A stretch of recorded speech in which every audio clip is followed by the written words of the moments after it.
ChatGPT किंवा कोणत्याही AI कडून जर चांगलं उत्तर मिळवायचं असेल तर फक्त प्रश्न विचारून उपयोग नाही, योग्य प्रॉम्प्ट लिहिणं खूप इम्पॉर्टंट असतं. एका चांगल्या प्रॉम्प्टचे 5 इम्पॉर्टंट टाइप्स असतात. या व्हिडिओमध्ये तुम्हाला समजेल की ChatGPT ला आपण कशा प्रकारे प्रॉम्प्ट दिला पाहिजे. ChatGPT बेसिकली कोणत्या टाइप्सना फॉलो करते. सर्वात पहिला आणि इम्पॉर्टंट टाइप म्हणजे टास्क, म्हणजे AI ला नेमकं काय करायचं हे क्लिअरली सांगणं. जर तुम्ही AI ला क्लिअरली इन्स्ट्रक्शन्स जर नाही दिल्या तर त्यालाही समजणार नाही की कोणत्या प्रकारे तुम्हाला उत्तर पाहिजे. त्यामुळे प्रत्येक प्रॉम्प्ट मध्ये टास्क असणं हे मॅन्डेटरी आहे. दुसरा इम्पॉर्टंट भाग म्हणजे कॉन्टेक्स्ट. इथे तुम्ही तुमच्याबद्दल किंवा तुमच्या कामाबद्दल थोडी इन्फॉर्मेशन AI ला देता.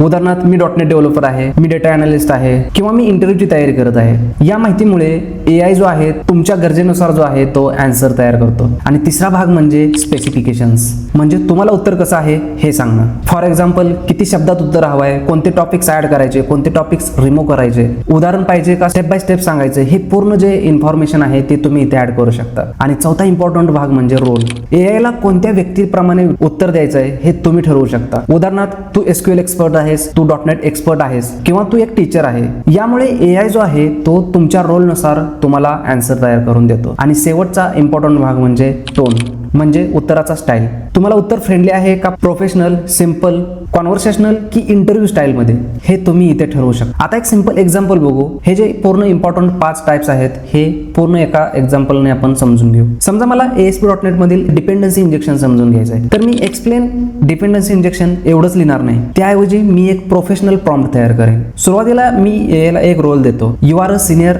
.NET architect. यामुळे AI आता एक्सपिरियन्स .NET आर्किटेक्ट सारखं उत्तर देईल. त्यानंतर मी कॉन्टेक्स्ट देतोय, I am a .NET developer preparing for the technical interview. यामुळे AI ला माझा कॉन्टेक्स्ट समजते की मी इंटरव्ह्यूची तयारी करत आहे. आता मी मेन टास्क देतोय, explain the concept of dependency injection in .NET core. म्हणजे AI ला नेमकं आता काय एक्सप्लेन करायचंय हे क्लिअर झालंय. आणि यानंतर मी स्पेसिफिकेशन्स देतोय. मी सांगतोय की डिपेंडन्सी इंजेक्शन काय आहे ते एक्सप्लेन कर, ते का वापरलं जाते ते सांग, सोबत C#चा कोड एक्झाम्पल दे, रिअल वर्ल्ड केस सिनेरिओ सांग आणि यासोबत इंटरव्ह्यू मध्ये विचारले जाणारे टॉप 3 इंटरव्ह्यू क्वेश्चन्स पण सांग. म्हणजे या केसमध्ये AI ला आता कोणत्या लेवल पर्यंत उत्तर द्यायचं हे पूर्ण समजतं. आणि शेवटी मी टोन सेट करतोय, the tone should be conversational and direct. यामुळे आन्सर समोर बसून दिल्यासारखं जनरेट होईल आणि त्यामुळे ते रोबोटिक्स किंवा डायरेक्टली AI जनरेटेड वाटणार नाही. आणि म्हणूनच जर तुम्हाला क्वालिटी आन्सर जर AI कडून पाहिजे असेल तर डायरेक्टली तुम्ही क्वेश्चन विचारू नका, तर नेहमी हे 5 इम्पॉर्टंट कॉम्पोनंट यूज करा, रोल, कॉन्टेक्स्ट, टास्क, स्पेसिफिकेशन्स आणि टोन.